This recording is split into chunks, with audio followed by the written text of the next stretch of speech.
નમસ્કાર, આપ જોઈ રહ્યા છો ન્યૂઝ 18 ગુજરાતી. હું છું આપની સાથે દીપા શર્મા. વડોદરાથી સમાચાર. વડોદરાના વડસર બ્રિજ નીચે મારામારીની ઘટના સામે આવી છે. પાર્કિંગ મુદ્દે બે જૂથ વચ્ચે બબાલ થઈ. વાહન પાર્ક કરવા બાબતે બોલાચાલી થઈ. બંને પક્ષ વચ્ચે ગાળાગાળી અને મારામારી સુધી મામલો પહોંચ્યો. સામસામે આરોપો સાથે ફરિયાદ નોંધાઈ છે. લાકડાના દંડાથી હુમલો કર્યાનો એક પક્ષનો આરોપ. હુમલામાં જીમના સંચાલક રોશન કુશવાહાને ઈજા પહોંચી. માથાના ભાગે ઈજા થતા હોસ્પિટલ ખસેડવામાં આવ્યા. મારામારી બાદ રોશનને જાનથી મારી નાખવાની ધમકી આપ્યાનો પણ આરોપ છે. પરિવારજનો અને મિત્રો વચ્ચે પડતા વધુ મારમાંથી છોડાવ્યો. સામા પક્ષે પણ ગળદાપાટુનો માર માર્યાનો આરોપ કરી ફરિયાદ નોંધાવી. બંને પક્ષની ફરિયાદના આધારે માંજલપુર પોલીસે તપાસ શરૂ કરી છે. વડસર બ્રિજ નીચે પાર્કિંગ મુદ્દે થયેલી મારામારીથી વિસ્તારમાં હડકંપ મચ્યો છે. વડોદરાના વડસર બ્રિજ નીચે આ મારામારી થઈ છે. પહેલા બોલાચાલી થઈ હતી અને ત્યારબાદ મામલો વધુ બીચક્યો અને મારામારી સુધી આ મામલો પહોંચી ગયો. વાહન પાર્ક કરવા જેવી બાબતને લઈને આ બોલાચાલી થઈ હતી. જે બાદ જે જીમ સંચાલક છે રોશન કુશવાહ, તેની ઉપર ગળદાપાટુનો માર મારવામાં આવ્યો હોવાનો આરોપ છે. જો કે સામે પક્ષે પણ એવો આરોપ મૂક્યો છે કે સામે પક્ષને પણ આ જ પ્રકારે માર મારવામાં આવ્યો છે. સંવાદદાતા હાર્દિક જોડાઈ ગયા છે વધુ જાણકારી સાથે. હાર્દિક, શું ઘટનાક્રમ? બિલકુલથી જો વડોદરા શહેરની વાત કરીએ તો સંસ્કારી નગરી કહેવાય છે, પરંતુ અહીંયા જે બેફામ તત્વો છે, ગુંડા તત્વો છે, તેમને કોઈ પણ જાતનો કાયદો વ્યવસ્થાનો ડર ન હોય ત્યાં પ્રકારની સ્થિતિ છે. આરકે ફિટનેસ જીમ પાસે વાહન પાર્ક કરવા બાબતે બોલાચાલી બાદ મામલો જે છે તે ઉગ્ર બન્યો હતો અને બંને પક્ષ વચ્ચે ગાળાગાળી અને ત્યારબાદ મારામારીના આક્ષેપો જે થઈ રહ્યા છે. સમગ્ર જે ઘટના છે તેના સીસીટીવી ફૂટેજ પણ સામે આવે છે અને દ્રશ્યોમાં પણ જોઈ શકાય છે કે લાકડાના દંડાથી હુમલો જે છે જે કરવામાં આવ્યો છે. અત્યારે જે આ ઘટના ઘટી છે તેનો વિડીયો સોશિયલ મીડિયામાં વાયરલ થઈ રહ્યો છે. બંને પક્ષ જે છે તે અત્યારે પોલીસ પાસે પહોંચ્યા છે અને માંજલપુર પોલીસે બંને પક્ષની ફરિયાદ લઈને કાયદેસરની કાર્યવાહી જે છે તે હાથ ધરી છે. આભાર હાર્દિક, જાણકારી આપવા માટે. સુરતના માંગરોળ તાલુકાના પાનસરા ગામે મારામારી થઈ છે. આરઆર રેસીડેન્સીના યુવકોએ ઝઘડો કર્યો. સોસાયટીના મકાન નંબર 97ના પરિવાર સાથે ઝઘડો કર્યો. યુવાનોએ ભાડા કરાર બાબતે સોસાયટીમાં આતંક મચાવ્યો. સોસાયટીના 3 યુવાનોએ લોખંડના સળિયા લઈને મારામારી કરી. મારામારીની ઘટના સીસીટીવીમાં કેદ થઈ છે. સમગ્ર મામલે પોલીસે તપાસ શરૂ કરી છે. માંગરોળ તાલુકાના પાનસરા ગામની આ ઘટના જેના સીસીટીવી ફૂટેજ સામે આવ્યા છે. આરઆર રેસીડેન્સીમાં યુવકોએ ઝઘડો કર્યો. મારામારી સુધી આ ઘટનાક્રમ પહોંચ્યો. કરાર બાબતે સોસાયટીમાં આતંક મચાવ્યો. ભાડા કરારને લઈને આ યુવાનો વિફર્યા હતા.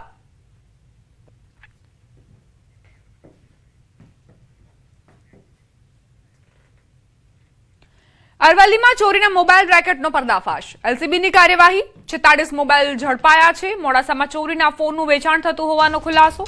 લોક અનલોક કરીને IMEI સાથે છેડછાડ કરાતી. મોબાઈલ દુકાનમાંથી 40 ફોન સહિત લેપટોપ જપ્ત કરાયા છે. કુલ 9,20,000થી વધુનો મુદ્દામાલ કબજે કરાયો. 4 આરોપીઓ ઝડપાયા છે. અન્યની શોધખોળ ચાલી રહી છે. ચોરીના ફોન અન્ય રાજ્ય સહિત વિદેશમાં મોકલાતા હોવાનો પણ ખુલાસો થયો છે.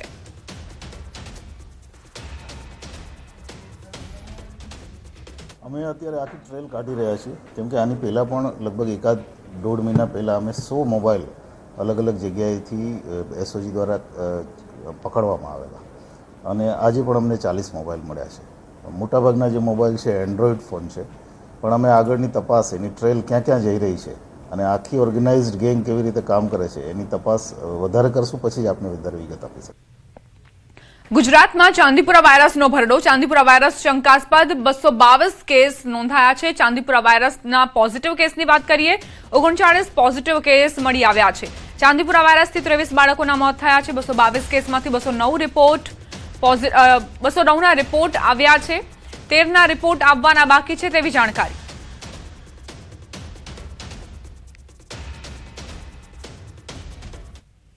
ચાંદીપુરા વાયરસમાં તમામ શંકાસ્પદ કેસોને અમે ચાંદીપુરા વાયરસની જેમ જ એમને ટ્રીટમેન્ટ આપી છે, પરંતુ અત્યાર સુધીમાં 33 જેટલા 33થી 35 જેટલા શંકાસ્પદમાંથી ચાંદીપુરા વાયરસ પોઝિટિવ આવ્યા છે.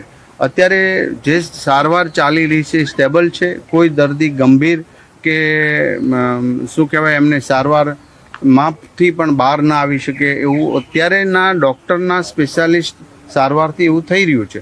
પરંતુ હજી અમારી ટીમ સંપૂર્ણપણે સજાગ, ગ્રામ્ય લેવલે જ્યાં જ્યાં કેસ મળે છે ત્યાં દવાનો છંટકાવનો બહુ ગંભીરતાથી આ પ્રશ્ન લઈ રહી છે. સુરત નાસરનગર ડિમોલેશન કેસમાં હાઈકોર્ટમાં સુનાવણી. ગુજરાત હાઈકોર્ટની સુરત મહાનગરપાલિકા તંત્ર સામે સખત નારાજગી વ્યક્ત કરી. બેઘર થયેલા લોકોના પુનર્વસનના મુદ્દે સુરત મનપાના પ્રપોઝલથી હાઈકોર્ટ અસંતુષ્ટ. ઈડબ્લ્યુએસ આવાસમાં મકાન આપવાને બદલે બેઘર થયેલ ખર્ચ કેમ ભોગવે? જવાબદાર અધિકારીઓ પાસેથી ખર્ચ વસૂલ કેમ ન કરાય તેવો સવાલ હાઈકોર્ટે કર્યો. અધિકારીઓની ભૂલનો બોજ રાજ્ય કેમ ભોગવે? કેસની આગામી સુનાવણી 12 ઓગસ્ટે હાથ ધરાશે. નાસરનગર ડિમોલેશન કેસ જેમાં હાઈકોર્ટમાં સુનાવણી ચાલી રહી છે. હાઈકોર્ટે વેધક સવાલો અધિકારીઓને કર્યા છે કે અધિકારીઓની ભૂલના કારણે રાજ્ય સરકારને રાજ્ય કેમ આ ભૂલની ભરપાઈ કરે.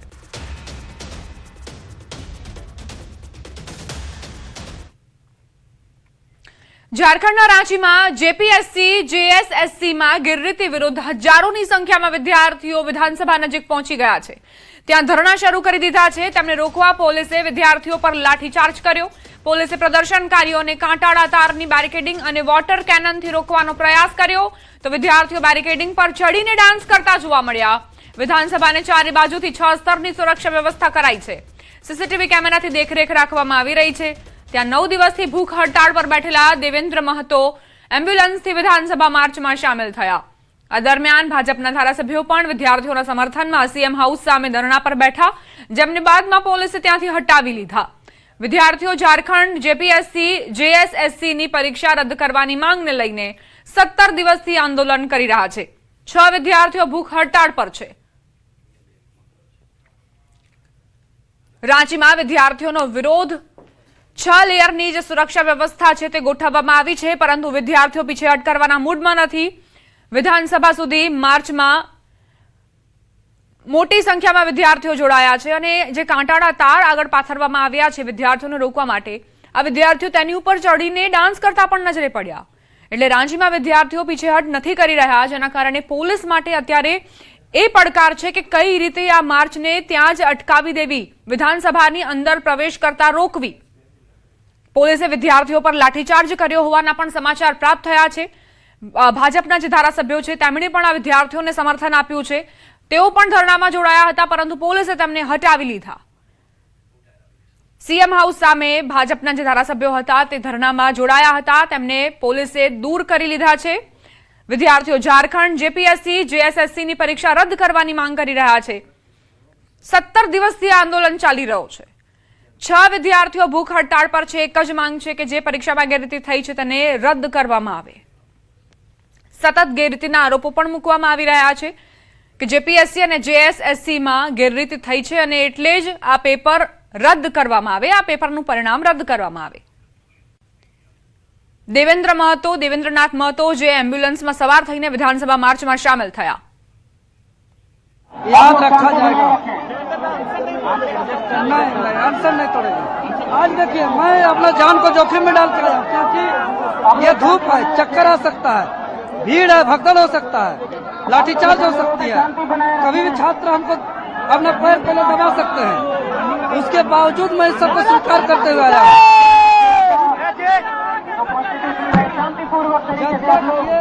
हेमंत सोरेन की निरंकुश सरकार नहीं सीखती है. वॉलंटियर से अनुरोध है, वॉलंटियर से अनुरोध है, वॉलंटियर से न्याय मिलेगा, क्योंकि कोई एक आदमी का आवाज नहीं है, ये लाखों युवाओं का आवाज है जिनका भविष्य प्रतियोगी परीक्षा पर निर्भर है, जो अपने सपनों की तलाश किताबों में करते हैं. मैं यहाँ सिर्फ आवाज बन करके आया हूँ, पीड़ित लोगों की आवाज बन करके आया हूँ. मेरा जो दर्द है फिलहाल 9 दिनों से खाया नहीं हूँ, उससे ज्यादा दर्दनाक यहाँ के छात्रों को भविष्य जो बेचा जा रहा है वो ज्यादा दर्दनाक है. पीसफुल तरीके से आप लोग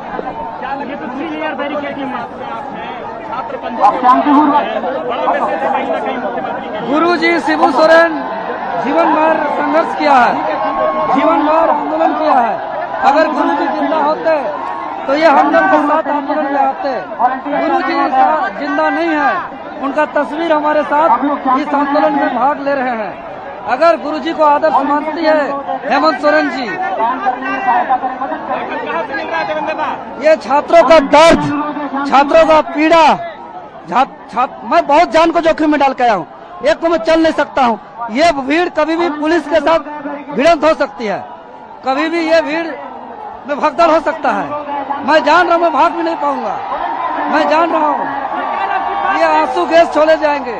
सरकार आपकी बात नहीं सुनेगी तब आप कब तक जारी रहेगा? जारी रहेगा, जब तक नहीं सुनेगी तब तक जारी रहेगा।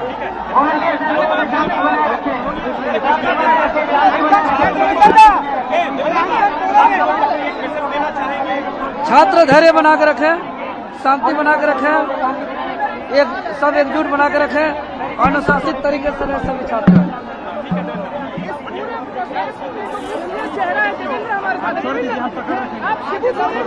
आप शिबू सोरेन की तस्वीर लेकर आए, क्या कहेंगे?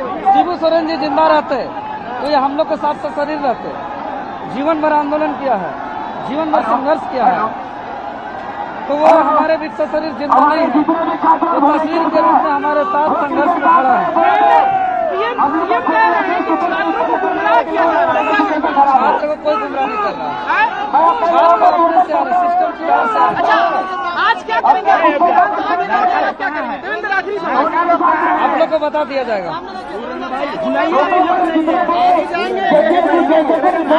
आगे जाएंगे, देखते रहिए, आगे जाएंगे।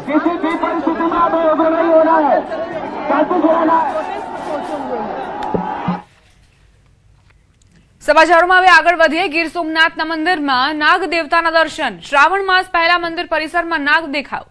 જૂના સોમનાથ મંદિર પરિસરમાં નાગ દેવતા જોવા મળ્યા। શ્રાવણ માસ પૂર્વે નાગ દેવતા દેખાતા સ્થાનિકોમાં કુતૂહલ સર્જાયો છે।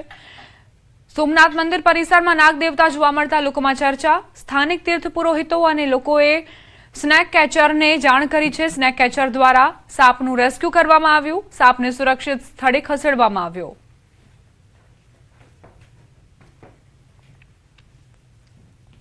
ગીર સોમનાથથી આ દ્રશ્યો સામે આવી રહ્યા છે કે જ્યાં સોમનાથ મંદિરની અંદર, જૂના સોમનાથ મંદિરની અંદર શ્રાવણ માસ પહેલા નાગ દેવતા દેખાયા છે, જે બાદ અહીં કુતૂહલની લાગણી વ્યાપી છે। નાગ દેવતાના દર્શન કરવા માટે અહીં લોકો પણ ઉમટ્યા હતા। જૂના સોમનાથ મંદિર પરિસરને આ તસવીરો છે કે જ્યાં સ્નેક કેચર દ્વારા સાપનું રેસ્ક્યુ કરવામાં આવ્યું છે। સ્થાનિક તીર્થ પુરોહિતો અને લોકોએ સ્નેક કેચરને જાણ કરી અને ત્યારબાદ સ્નેક કેચર અહીં આવી પહોંચ્યા અને સાપનું રેસ્ક્યુ કર્યું। સાપને સુરક્ષિત સ્થળે ખસેડવામાં આવ્યો છે। શ્રાવણ માસ પહેલા નાગદેવતાના દર્શનને શુભ માનવામાં આવે છે। અહીં લોકો પણ ઉમટી પડ્યા હતા નાગદેવતાના દર્શન કરવા માટે। અનેક એવી માન્યતાઓ પણ પ્રચલિત છે, અનેક એવી ધાર્મિક જે લોકવાયકાઓ છે તે પણ પ્રચલિત છે। તેના કારણે જ પ્રેરિત થઈને અહીં શ્રદ્ધાળુઓ લોકો ઉમટ્યા હતા નાગદેવતાના દર્શન કરવા માટે। લોકોની પોતાની આસ્થાઓ છે અને જેના આધારે જ લોકો અહીં દર્શન માટે ઉમટ્યા હતા। જો કે ત્યારબાદ પુરોહિતો અને લોકોએ સ્નેક કેચરને જાણ કરી અને સ્નેક કેચર દ્વારા આ સાપનું રેસ્ક્યુ કરવામાં આવ્યું।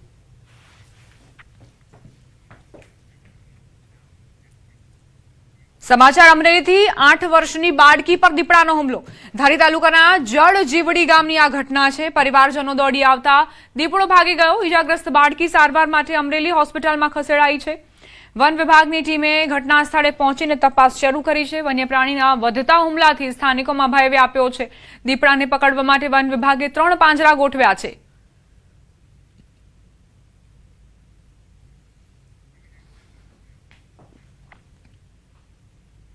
વડોદરા મ્યુનિસિપલ કોર્પોરેશનની ચીનના એમ્બેસેડર ઝુ ફેઈ હોંગે મુલાકાત લીધી। આ મુલાકાત દરમિયાન ભારત ચીન વચ્ચે દ્વિપક્ષીય વેપાર સંબંધો વધારવા સહિત અર્બન પ્લાનિંગ અને સિસ્ટર સિટી અંગે ચર્ચા થઈ। મેયરે એમ્બેસેડરને નવરાત્રી ગરબામાં જોડાવા આમંત્રણ આપ્યું। આ તરફ ચીનના એમ્બેસેડરે વડોદરાની મુલાકાત લઈને ખુશી વ્યક્ત કરી અને ગુજરાત સાથેના સંબંધો વધુ મજબૂત થવાની આશા વ્યક્ત કરી। આર્થિક, સાંસ્કૃતિક અને વેપાર ક્ષેત્રે સહયોગ વધારવા સરકારના માર્ગદર્શન મુજબ આગળ આયોજન કરવા પર બંને પક્ષોએ ભાર મૂક્યો। There have been very strong historical and cultural linkage between China and India. So I just hope that in the future we will strengthen our economic cooperation and strengthen our cultural and people-to-people interactions between our two sides. because China and India are the most important developing countries and most important emerging economies. China અને ઇન્ડિયાની વચ્ચેની bilateral relations અને economic trade રિલેશન્સને કેવી રીતે વધારી શકાય અને urban planning અને સિસ્ટર સિટી અલાયન્સીસમાં કેવી રીતે આગળ લઈ જઈ શકાય એ બાબતમાં પણ ચર્ચા વિમર્શ કરી છે. આવનારા દિવસોમાં કૈલાશ માનસરોવર વિઝિટ બાબતમાં પણ એમને આમંત્રણ આપી અને એમને અમે નવરાત્રી ગરબા વિઝિટ કરવા માટે પણ મેયર તરફથી એમને પણ આમંત્રણ આપવામાં આવ્યું છે. અમરેલીમાં 80માં સ્વાતંત્ર્ય પર્વની રાજ્યકક્ષાની ઉજવણીને લઈ તડામાર તૈયારીઓ શરૂ થઈ છે. જિલ્લા કલેક્ટર વિકલ્પ ભારદ્વાજે પ્રેસ કોન્ફરન્સમાં કાર્યક્રમની વિગતો આપી. 13 થી 16 ઓગસ્ટ સુધી અખાડા ગ્રાઉન્ડ ખાતે આધુનિક શસ્ત્રોનું પ્રદર્શન યોજાશે. 14 ઓગસ્ટે મુખ્યમંત્રી ભૂપેન્દ્ર પટેલ અમરેલી પહોંચશે. નૂતન શાળા ગ્રાઉન્ડ ખાતે સાંજે 4:30 કલાકે એટ હોમ કાર્યક્રમ અને સાંજે 6:30 કલાકે ભવ્ય સાંસ્કૃતિક કાર્યક્રમ યોજાશે. 15 ઓગસ્ટે સવારે 8:55 પોલીસ પરેડ ગ્રાઉન્ડ ખાતે મુખ્યમંત્રીના અધ્યક્ષ સ્થાને રાજ્યકક્ષાનું ધ્વજવંદન થશે. ઉજવણીને લઈ અમરેલી રોશનીથી ઝળહળી ઉઠશે. આ કાર્યક્રમમાં કુલ 4 કાર્યક્રમ હશે. પહેલા એટ હોમ કાર્યક્રમ, બીજા સાંસ્કૃતિક કાર્યક્રમ, બીજા ધ્વજવંદન કાર્યક્રમ અને સાથે સાથે સવારે 15/8ના રોજ ધ્વજવંદન કાર્યક્રમ પોલીસ પરેડ ગ્રાઉન્ડ ખાતે યોજવામાં આવશે. તેમાં કાર્યક્રમ 8:55 થી શરૂ કરવામાં આવશે. બધા નાગરિકો 30 મિનિટ પહેલા આપના સ્થાન ગ્રહણ કરી. દર વર્ષે 10 ઓગસ્ટના રોજ વિશ્વ સિંહ દિવસની ઉજવણી કરવામાં આવે છે. એશિયાઈ સિંહોના એકમાત્ર કુદરતી ઘર એવા સાસણ ગીર અને જૂનાગઢ સહિત રાજ્યના 11 જિલ્લાઓમાં વન વિભાગ દ્વારા વિવિધ કાર્યક્રમો સાથે ઉજવણી કરાતી હતી. સાસણ ગીર સિંહ સદન ખાતેથી વન અધિકારીઓએ જાગૃતિ રેલીને લીલી ઝંડી આપી હતી, જેમાં વિદ્યાર્થીઓ અને સ્થાનિક લોકો જોડાયા હતા. જૂનાગઢના ભવનાથ અને ગિરનાર બોર્ડર વિસ્તારમાં પણ શાળાના બાળકોએ સિંહના માસ્ક પહેરી જાગૃતિ રેલી યોજી સિંહ સંરક્ષણનો સંદેશ આપ્યો હતો. વન વિભાગે સ્થાનિક લોકો અને યુવા પેઢીને સિંહ સંરક્ષણમાં જોડાવવા તેમજ વન્ય પ્રાણીઓથી યોગ્ય અંતર જાળવી તેમના કુદરતી આવાસમાં ખલેલ ન પહોંચાડવા અપીલ કરી હતી. આપણે સિંહ સંવર્ધન માટે જે પ્રતિજ્ઞા છે એ પણ લેવામાં આવેલ હતી અને જે સ્ટુડન્ટ્સ છે એને દ્વારા સારું વક્તવ્ય આપવામાં આવ્યું હતું અને પછી છેલ્લે આપણે બધાએ સિંહ સંવર્ધનના વિષય આપણે કામગીરી કરવાની છે એ સંકલ્પ લઈને આપણે બધી આ કાર્યક્રમ જે છે આ પૂર્ણ કરવામાં આવ્યા હતા. બાળકોમાં જે સ્કિલ્સ છે તેમને બહાર લાવવા માટે વક્તૃત્વ સ્પર્ધા, ચિત્ર સ્પર્ધા, પર્યાવરણને લગતા સંદેશાઓ વગેરે જેવી સ્પર્ધાઓનું આયોજન કરવામાં આવે છે.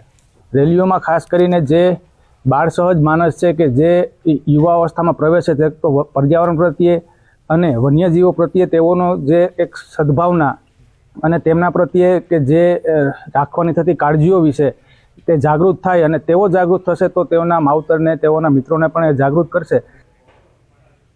વિશ્વ સિંહ દિવસ સિંહોના સંરક્ષણ, તેમના કુદરતી રહેઠાણના જતન અને વન્યજીવો પ્રત્યે લોકોમાં જાગૃતિ ફેલાવવાના હેતુથી દર વર્ષે 10 ઓગસ્ટે વિશ્વ સિંહ દિવસની ઉજવણી કરવામાં આવે છે. સિંહ માત્ર જંગલનો રાજા નથી, પરંતુ સમગ્ર ઇકોસિસ્ટમમાં સંતુલન જાળવવામાં મહત્વની ભૂમિકા ભજવે છે. ત્યારે સિંહોની સંખ્યા સાથે તેમના કુદરતી રહેઠાણનું સંરક્ષણ પણ જૈવ વિવિધતા માટે અત્યંત જરૂરી બની જાય છે. વિશ્વમાં સિંહ મુખ્યત્વે આફ્રિકા અને એશિયામાં જોવા મળે છે અને આધુનિક વર્ગીકરણ તેમની 2 મુખ્ય જીવંત ઉપપ્રજાતિઓમાં આફ્રિકન સિંહ અને એશિયાટિક એટલે કે ભારતીય સિંહનો સમાવેશ થાય છે. ખાસ વાત એ છે કે એશિયાટિક સિંહોની સમગ્ર વિશ્વમાં એકમાત્ર જંગલી વસ્તી ગુજરાતના ગીર અને આસપાસના વિસ્તારોમાં છે. સક્કરબાગની આ સંવર્ધન યાત્રાની સફળતાનો અંદાજ એ વાત પરથી લગાવી શકાય છે કે વર્ષ 2021 થી 2025 દરમિયાન માત્ર 5 વર્ષમાં અહીં 34 એશિયાટિક સિંહ બાળનો જન્મ થયો. સામાન્ય રીતે સિંહણ એક પ્રસૂતિમાં 1 થી 5 બચ્ચાને જન્મ આપી શકે છે, પરંતુ સક્કરબાગમાં 4-5 કે તેથી વધુ સિંહ બાળના જન્મના કિસ્સાઓ પણ નોંધાયા છે. જન્મ બાદ સિંહ બાળની પ્રાથમિક અને સૌથી મહત્વની સંભાળ તેમની માતા સિંહણ જ રાખે છે, જ્યારે સક્કરબાગની વેટરનરી ટીમ અને સ્ટાફ સીસીટીવી મારફતે સતત મોનિટરિંગ કરે છે અને જરૂરિયાત મુજબ યોગ્ય ખોરાક, પાણી, વિટામિન તેમજ તબીબી સારવાર પૂરી પાડે છે. આજે વિશ્વ સિંહ દિવસ નિમિત્તે જ્યારે ગુજરાત ગીરના સિંહો પર ગર્વ કરી રહ્યું છે, ત્યારે ગીરની ધરતી પર જળવાતી એશિયાટિક સિંહોની વિરાસત અને સક્કરબાગમાં થઈ રહેલું વૈજ્ઞાનિક સંવર્ધન એ માત્ર સિંહોના સંરક્ષણની કામગીરી નથી, પરંતુ આવનારી પેઢીઓ માટે વિશ્વની અનમોલ કુદરતી ધરોહર જાળવી રાખવાનો સંકલ્પ છે. સક્કરબાગ ઝૂ ખાતે conservation breeding programme central zoo authority of India અંતર્ગત ચલાવવામાં આવે છે. એમાં સિંહોનું પણ આપણે બ્રીડિંગ કરીએ છીએ અને સારામાં સારી જનીનિક વૈવિધ્ય જળવાઈ રહે તેવી રીતે એની પેડિગ્રીનું ખાસ સિલેક્શન કરી અને એની સ્ટડ બુક મેન્ટેન કરીને સિંહોનું બ્રીડિંગ કરાવતા હોઈએ છીએ. છેલ્લા 5 વર્ષની વાત કરું તો 34 જેટલા સિંહ બાળનો અહીંયા ઝૂમાં જન્મ થયો છે. સાથે સાથે સક્કરબાગ ઝૂ જે વાઇલ્ડ એશિયાટિક લાયન્સ છે એના માટે એક જીન પૂલ તરીકે પણ કાર્યરત છે. ગુજરાતમાં 3 અલગ અલગ જગ્યાએ જીન પૂલ છે, જેમાંનું સક્કરબાગ ઝૂ એક જીન પૂલ કાર્યરત છે. રોકાઈશું એક બ્રેક માટે. આપ જોતા રહો ન્યૂઝ 18 ગુજરાતી.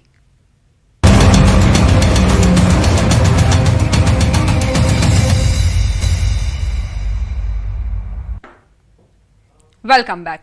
છોટાઉદેપુર જિલ્લાના નસવાડી તાલુકાના બગલિયા ગ્રામ પંચાયતમાં જળ સંરક્ષણ અને ટકાઉ ખેતીને પ્રોત્સાહન આપવા માટે મહત્વપૂર્ણ પહેલ હાથ ધરાઈ છે. પાણીના સંચય માટે પ્રોજેક્ટ હૃદય હેઠળ 1.25 લાખ લીટર ક્ષમતાના જળકુંડનું નિર્માણ કરવામાં આવ્યું છે. LIC હાઉસિંગ ફાઇનાન્સ લિમિટેડના CSR સહયોગથી દીપક ફાઉન્ડેશન દ્વારા હાથ ધરાયેલી આ પહેલ હેઠળ અત્યાર સુધીમાં 5 જળકુંડ તૈયાર કરવામાં આવ્યા છે. ચોમાસામાં સંગ્રહિત પાણીનો ઉપયોગ ઉનાળામાં સિંચાઈ માટે થતા વરસાદ આધારિત ખેતી કરતા ખેડૂતોને મોટો લાભ મળશે. પાણીની અછત ઘટાડવા સાથે કૃષિ ઉત્પાદકતા વધારવા અને ખેડૂતોની આર્થિક સ્થિતિ મજબૂત બનાવવામાં આ પહેલ મહત્વપૂર્ણ સાબિત થઈ રહી છે. અમારા વિસ્તારમાં બહુ સારું કામ લઈને આવ્યું છે કે પહેલી વખત જલકુંડ અત્યારે બની રહ્યું છે. એ જલકુંડ અમને જે અમારા ઉનાળાના સમયમાં શિયાળામાં અમારું બિલકુલ બોરનું પાણી, કૂવાનું પાણી કે નદીના કોતરામાં બધું સુકાઈ જાય છે, તો એ જલકુંડમાં અત્યારે વરસાદી પાણી સંગ્રહ થાય એ અમે ઉનાળામાં એનો ઉપયોગી અમે સારી રીતનો કરી શકીએ. ખેતરમાં જે કંઈક પાક છે ઉભા પાકને પણ અમને સારી રીતે એને પિયતમાં પણ ઉપયોગ કરી શકીએ. જો આટલું પાણી સંગ્રહિત થાય તો એનાથી એ લોકો સિંચાઈ માટે પણ પાણી એમને ઉપલબ્ધ થશે.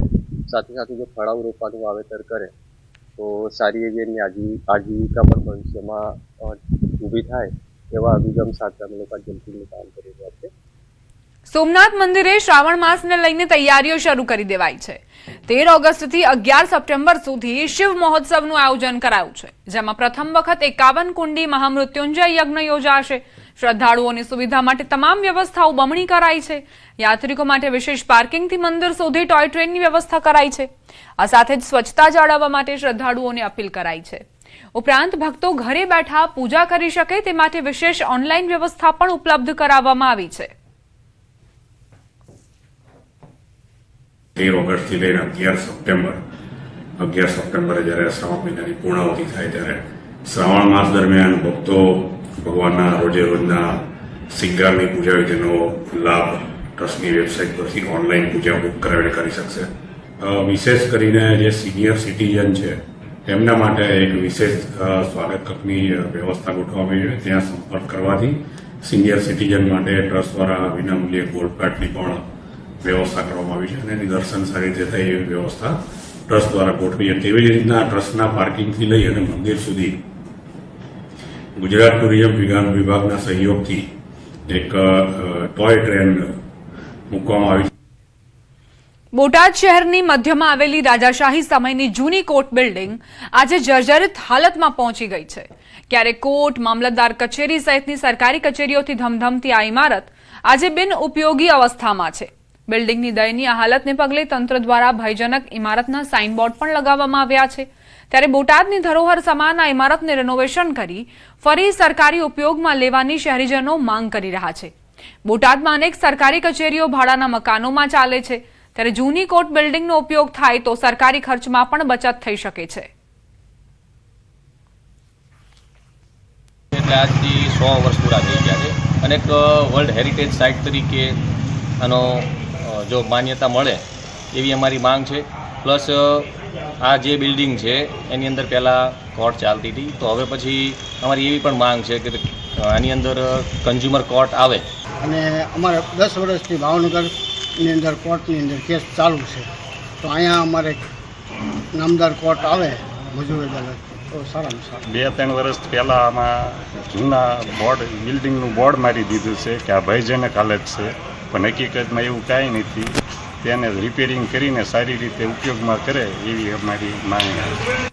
કેમ કે આ બિલ્ડિંગ જૂની અને રાજાશાહી વખતનું છે, એટલે આની સહેજ સમારકામ અને રિપેરિંગ કરી નાખે તો આની જાળવણી વ્યવસ્થિત થઈ શકે. અને બીજા નંબરમાં કે જે તે કોર્ટ અહીંયા ન હોવાથી લોકોને જે પારાવાર મુશ્કેલીનો સામનો કરવો પડે છે, એટલા માટે ભાવનગર જવું પડે. હવે આગળ વાત રેગિંગે લીધો ભોગ.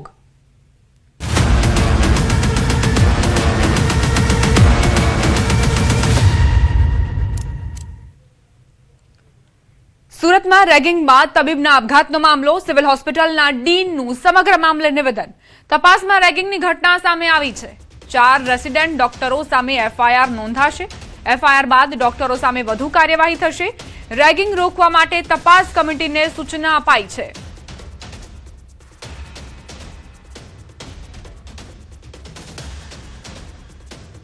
સામાન્યતઃ આ રેગિંગની ઘટના જે હોય છે એની અંદર યુઝ્યુઅલી ફર્સ્ટ ઇન્ફોર્મેશન રિપોર્ટ ખાલી એક સબમિટ કરવાનો હોય છે પોલીસ સ્ટેશનમાં. ત્યારબાદ પોલીસ તે અંગેની આગળની કાર્યવાહી કરતી હોય છે. હાલના તબક્કે સંસ્થાગત જે કંઈ નિયમ મુજબ કામગીરી અત્રે છે અલાઉડ એ મુજબ એન્ટી રેગિંગ કમિટીના નિર્ણય મુજબ કામગીરી કરવાની રહે છે. એ કામગીરી કરવામાં આવી.